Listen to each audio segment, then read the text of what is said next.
আজকে 2 চামচ তেল দিয়ে বানিয়ে নেব টাটকা টাটকা বাটা মাছের ঝোল।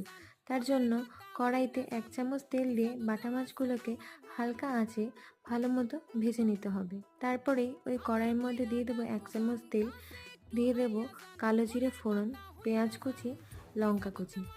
সেগুলো দেওয়ার পর কিছুক্ষণ নাড়িয়ে চাড়িয়ে নেওয়ার পরেই দিয়ে দেব পরিমাণ মতো লবণ, হলুদ। এইগুলো দিয়ে আবার কিছুক্ষণ সেটাকে নাড়িয়ে নিয়ে দিয়ে দেব টমেটো কুচি।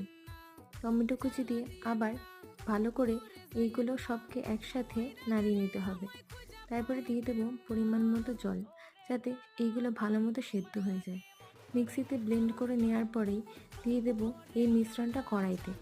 ভালো মতো জোরে আঁচ দিয়ে কিছুক্ষণ নাড়িয়ে চাড়িয়ে মাছগুলোকে ছেড়ে দিয়ে আবার খানিকটা জল দিয়ে সেটাকে ফুটে যাওয়া অবধি রান্না করে নিতে হবে। ব্যাস, তাহলেই তৈরি বাটা মাছের ঝোল।